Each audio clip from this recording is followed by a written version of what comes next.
பகுதி 1. அறிமுகம் மற்றும் பிரபஞ்ச அழைப்பு உரை. என் அன்பான உயிரே, இன்று இந்த நொடி நீ எத்தனையோ வேலைகளுக்கு நடுவில், எத்தனையோ சிந்தனைகளுக்கு நடுவில் இந்த வார்த்தைகளை கேட்கிறாய் என்றால் இது தற்செயலாக நடந்ததில்லை. பிரபஞ்சத்தின் மிகப்பெரிய சக்தியான அந்த ஈசனின் விருப்பம் இன்றி ஓரணவும் அசையாது. அப்படி இருக்கையில் உன்னை தேடி இந்த செய்தி வந்திருக்கிறது என்றால் உன் வாழ்க்கையில் ஏதோ ஒரு மிகப்பெரிய மாற்றம் நிகழப்போகிறது என்று அர்த்தம். இந்த செய்தியை முழுமையாக கேட்கும் பொறுமை உனக்கு இருந்தால் உன் தலையெழுத்தையே மாற்றும் வல்லமை சிவனுக்கு உண்டு. இந்த உரையாடலின் ஒவ்வொரு வார்த்தையும் உன் ஆன்மாவிற்கான மருந்து. இதை கேட்டு முடிக்கும்போது உனக்குள் ஒரு புது தெளிவு பிறப்பதை நீ உணர்வாய். நீ நீண்ட நாட்களாக, ஏன் சொல்லப்போனால் நீண்ட வருடங்களாக உனக்குள் ஒரு கேள்வியை கேட்டுக்கொண்டே இருக்கிறாய். நான் நினைப்பது எப்போது நடக்கும்? என் கஷ்டங்களுக்கு எப்போது விடிவு காலம் வரும்?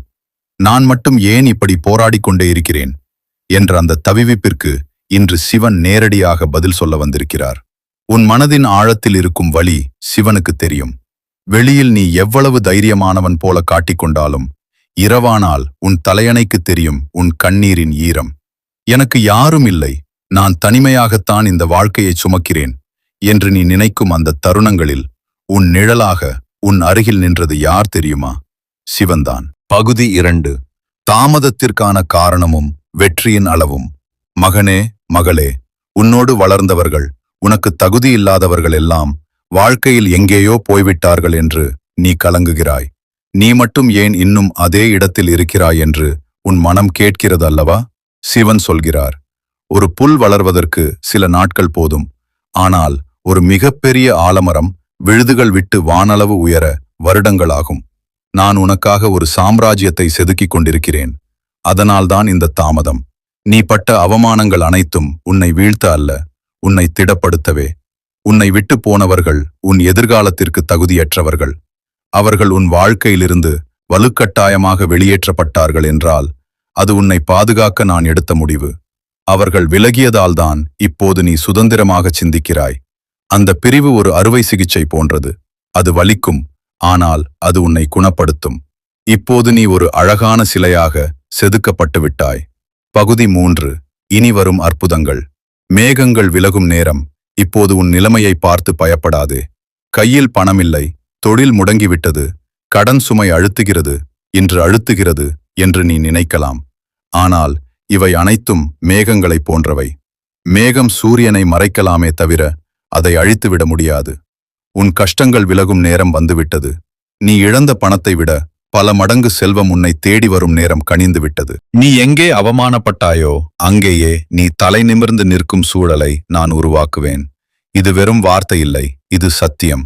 உன் குடும்பத்தில் இருந்த சச்சரவுகள், நிம்மதியற்ற சூழல் எல்லாம் மாறப்போகிறது. காரணமே இல்லாமல் ஒரு அமைதி உன் இல்லத்தில் நிலவும். அது நான் உன் வீட்டிற்குள் நுழைந்து விட்டதன் அடையாளம். இனி நீ தொட்டதெல்லாம் துலங்கும். நீ மண்ணை தொட்டால் அது பொன்னாகும் காலம் இது. பகுதி 4. இறுதி ஆசியும் சரணாகதியும். உன் மனதை அமைதிப்படுத்து. எப்படி நடக்கும் என்ற பதற்றத்தை நிறுத்து. நடக்கும், அதுவும் எனக்கு நல்லதாகவே நடக்கும் என்ற உறுதியோடு இரு. நீ எதை ஆழமாக நினைக்கிறாயோ அதுவாகவே மாறுகிறாய். இன்று முதல் நான் சிவனின் பிள்ளை, எனக்கு தோல்வியே இல்லை என்ற மந்திரத்தை உன் ஆழ்மனதில் விதை. உன் உள்ளுணர்வு இனி துல்லியமாக வேலை செய்யும். ஆபத்து வரும் முன்பே உனக்கு உணர்த்தப்படும். உன் பிள்ளைகளின் எதிர்காலம், உன் ஆரோக்கியம், உன் கனவுகள் அனைத்தையும் நான் பார்த்து கொள்கிறேன். நீ செய்ய வேண்டியதெல்லாம் ஒன்றே ஒன்றுதான். எல்லாம் ஈசன் செயல் என்று முழுமையாகச் சரணடைந்து விடு. பாரத்தை என் தோளில் இறக்கிவை. நீ மகிழ்ச்சியாக இரு. உன் சிரித்த முகம் ஒன்றே எனக்கு போதும். உன் கஷ்டம் இன்றுடன் முடிந்தது. இனி நீ ஆனந்த கண்ணீர் மட்டுமே விடுவாய். சத்தியம், சத்தியம், இது சத்தியம். ஓம் நம சிவாய. பகுதி 6. மனதின் ஆற்றல். எண்ணமே வாழ்க்கை. உன் மனதை அமைதிப்படுத்து. பதற்றப்படாதே. எப்படி நடக்கும், எப்போது நடக்கும் என்ற கேள்விகளை நிறுத்து. நடக்கும், அதுவும் எனக்கு நல்லதாகவே நடக்கும் என்ற உறுதியோடு இரு. உன் எண்ணங்களுக்கு சக்தி அதிகம். நீ எதை ஆழமாக நினைக்கிறாயோ அதுவாகவே ஆகிறாய். இன்று முதல் நான் சிவனின் பிள்ளை, எனக்கு தோல்வியே கிடையாது என்று ஒவ்வொரு காலையும் சொல். பகுதி 7. குடும்பம் மற்றும் பாதுகாப்பு. உன் குடும்பத்தில் இதுவரை இருந்த சச்சரவுகள், நிம்மதியற்ற சூழல் எல்லாம் மாறப்போகிறது. காரணமே இல்லாமல் வீட்டில் இருந்த மன அழுத்தம் மாறி ஒரு தெய்வீகமான அமைதி நிலவும். இது சிவன் உன் வீட்டில் குடியேறியதற்கான அடையாளம். நீ இப்போது சிவனின் பாதுகாப்பு கவசத்திற்குள் இருக்கிறாய். உனக்கு தீங்கு செய்ய நினைப்பவர்கள் அவர்களாகவே விலகிப் போவார்கள். பகுதி 8. அற்புதங்கள் தொடங்கும் நேரம். உனக்காக பிரபஞ்சத்தில் ஒரு பெரிய ஏற்பாடு நடந்து கொண்டிருக்கிறது. வங்கி தடைகள், தொழில் நஷ்டங்கள், உடல்நலக் குறைபாடுகள் அனைத்தும் மாயையைப் போல மறையும். நீ மண்ணை தொட்டால் அது பொன்னாகும் நேரம் இது. உனக்கான வாய்ப்புகள் உன் கதவை தட்டும் சத்தம் கேட்கிறதா? உற்று கவனி. அது ஒரு புதிய யோசனையாகவோ திடீர் உதவியாகவோ இருக்கும். அலட்சியப்படுத்தாதே. இறுதி உறுதிமொழி. என் கஷ்டம் முடிந்தது. என் பொற்காலம் தொடங்கிவிட்டது. நான் சிவனின் பாதுகாப்பில் இருக்கிறேன். இதை மனதாரச் சொல். இனி உன் வாழ்வில் வெற்றிகள் மட்டுமே. நீ ஆனந்தமாக இரு. உன் சிரித்த முகம் ஒன்றே எனக்கு போதும். நீ ஆசீர்வதிக்கப்பட்டவன். உன் கஷ்டங்கள் இன்றுடன் முடிவுக்கு வருகின்றன. ஓம் நமச்சிவாய. பகுதி 9. கர்ம வினைகளும் கவசமும். உன் வாழ்க்கையிலிருந்து சிலரை நான் வலுக்கட்டாயமாக வெளியேற்றினேன் அல்லவா? அதை நினைத்து நீ இன்னும் வருந்துகிறாய். அவர்கள் இல்லாமல் என்னால் வாழ முடியாது என்று நீ நினைத்தவர்கள் இன்று உன்னை திரும்பி பார்க்க கூட நேரமில்லாமல் இருக்கலாம். ஆனால் உண்மை என்ன தெரியுமா? அவர்கள் உன் எதிர்காலத்திற்கு தடையானவர்கள். அறுவை சிகிச்சை செய்யும் போது வலிக்கும். ஆனால் அந்த வலிதான் உயிரை காப்பாற்றும். அதுபோலத்தான் உன்னை சுற்றியிருந்த நச்சுக் கிருமிகளை நான் வெட்டி எறிந்தேன். இப்போது நீ சுதந்திரமாக இருக்கிறாய். உனக்காக ஒரு மிகப்பெரிய சாம்ராஜ்யத்தை நான் உருவாக்கிக் கொண்டிருக்கிறேன். கடந்த காலத்தில் நீ இழந்தது எதுவாக இருந்தாலும், அது பணமாக இருக்கலாம், கௌரவமாக இருக்கலாம், அல்லது அன்பாக இருக்கலாம். அவை அனைத்தும் பலம மடங்கு அதிகமாக உன்னை தேடி வரும் நேரம் கனிந்து விட்டது. பகுதி 10.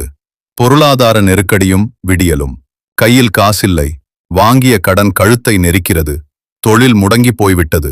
அடுத்த வேளைக்கு என்ன செய்வது என்ற பயம் உன்னை தூங்க விடாமல் செய்கிறதா? பயப்படாதே.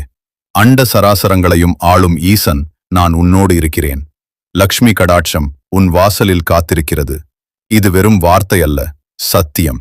இதுவரை உனக்கு தெரியாமல் மறைக்கப்பட்டிருந்த வாய்ப்புகள் இனி கதவை தட்டும். விற்க முடியாத சொத்துக்கள் நல்ல விலைக்கு போகும்.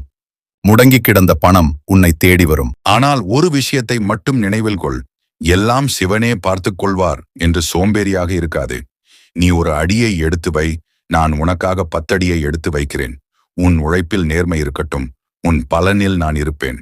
பகுதி 11. ஆரோக்கியமும் மன அமைதியும். உடல் உபாதைகள் உன்னை வாட்டுகிறதா? காரணமே தெரியாத சோர்வு உன்னை முடக்குகிறதா? உன் மனச்சோர்வுதான் உடல் நோயாக மாறுகிறது.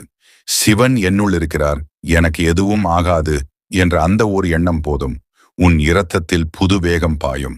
ஓம் நமசிவாய என்ற மந்திரமே மாமருந்து. அதை உன் சுவாசமாக்கிக்கொள். உன் உடலில் இருக்கும் நச்சுகள் வெளியேறும்.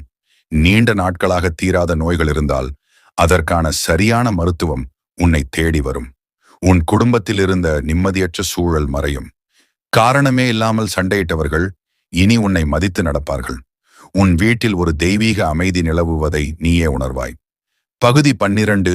எதிரிகளும் திருஷ்டியும். உன் வளர்ச்சியை பார்த்து பொறாமைப்படுபவர்கள் 1000 பேர் இருக்கலாம். கண் திருஷ்டி வைப்பவர்கள், உன்னை வீழ்த்த நினைப்பவர்கள் என பகைவர்கள் உன்னை சூழ்ந்திருக்கலாம். ஆனால் கவலைப்படாதே. நெருப்பை தொட்டால் சுடுவது போல உன்னை தொட நினைப்பவர்கள் அவர்களாகவே அழிந்து போவார்கள். நீ இப்போது என் பாதுகாப்பு கவசத்திற்குள் இருக்கிறாய். உனக்கு எதிராக செய்யப்படும் எந்த ஒரு தீய சக்தியும், ஏவலும், பில்லி சூனியமும் உன்னை நெருங்க முடியாது. அவை அந்த ஈசனின் நெற்றி கண்ணால் புசுக்கப்படும். பழிக்கு பழி வாங்க நினைக்காதே. அவர்களை என்னிடம் விட்டுவிடு. நான் யாருக்கு என்ன கொடுக்க வேண்டும் என்பது எனக்கு தெரியும். உன் கவனம் முழுவதும் உன் முன்னேற்றத்தில் மட்டும் இருக்கட்டும். பகுதி 13. சரணாகதியின் வலிமை. வாழ்க்கை என்பது ஒரு போர்க்களம். நீ அதில் ஒரு வீரன். போரில் காயங்கள் ஏற்படத்தான் செய்யும். ஆனால் அந்த தழும்புகள் உனக்கு அவமானம் அல்ல. அவை உன்னுடைய வெற்றியின் அடையாளங்கள். இனி நீ செய்ய வேண்டியது ஒன்றே ஒன்றுதான், சரணாகதி. இறைவா, இந்த உடல் உன்னுடையது, இந்த உயிர் உன்னுடையது. என் கஷ்டங்கள் உன் பொறுப்பு, என் வெற்றிகள் உன் பரிசு என்று முழுமையாக ஒப்படைத்துவிடு. நீ எப்போது போராட்டத்தை நிறுத்திவிட்டு என்னிடம் சரணடைகிறாயோ அப்போதே உன் சுமைகளை நான் என் தோளில் ஏற்றிக்கொள்வேன். நீச்சல் தெரியாதவன் நீரில் அடித்து கொண்டால் மூழ்கி விடுவான். ஆனால் உடலை தளர்த்தி நீரின் போக்கில் மிதந்தால் கரை சேருவான். உன் வாழ்க்கை படகின் துடுப்பை இன்று நான் என் கையில் எடுத்துக்கொண்டேன். இனி உனக்கு தோல்வியே கிடையாது. பகுதி 14. வரும் நாட்களில் நீ பார்க்கப் போகும் மாற்றங்கள். இன்றிலிருந்து உன் வாழ்க்கையில் சில அறிகுறிகள் தென்படும். எதிர்பாராத நல்ல செய்திகள் வரும். குழப்பமாக இருந்த விஷயங்களில் ஒரு தெளிவு பிறக்கும். முகம் தெரியாத மனிதர்கள் மூலம் உனக்கு உதவி கிடைக்கும். உன் உள்ளுணர்வு இன்யூஷன் மிக துல்லியமாக வேலை செய்யும். இவற்றையெல்லாம் அலட்சியப்படுத்தாதே. நான் உன் அருகில் இருக்கிறேன் என்பதற்கான அடையாளங்கள் இவை. நீ உயரமாக பறக்கப் போகிறாய். உன்னை தூக்கி எறிந்த அதே சமூகம் உன்னை தேடி வந்து உன் காலடியில் நிற்கும். அப்போது கர்வப்படாதே, பணிவாக இரு. அதுவே உண்மையான பக்தி. பகுதி 15. முடிவுரை. த பிளஸிங். என் அன்பு பிள்ளையே, காலம் மிக வேகமானது. வயது கடந்துவிட்டதே என்று வருந்தாதே. சாதிக்க வயது ஒரு தடையல்ல. உன் ஆன்மாவிற்கு வயதே கிடையாது. உற்சாகத்தோடு எழுந்து நில். இந்த உலகமே உன்னை எதிர்த்தாலும் உன் பக்கத்தில் நான் இருப்பேன். நீ பட்ட அவமானங்கள் அனைத்தும் வெகுமானங்களாக மாறும். உன் கண்ணீர் முத்துக்கள் வைரங்களாக ஜொலிக்கும். இன்று நீ கேட்ட இந்த வார்த்தைகள் உன் ஆழ்மனதில் ஒரு விதையை விதைத்திருக்கிறது. அது மிகப்பெரிய விருட்சமாக வளரும். ஓம் நம சிவாய என்று ஒருமுறை கமெண்டில் பதிவிடு. அது உன் உறுதிமொழியாக இருக்கட்டும். உன் வாழ்க்கை இனி ஒளிமயமாகும். வெற்றி உன்னுடையது. பயிற்சி. கண்களை மூடி 2 நிமிடம் தியானம் செய்யுங்கள்.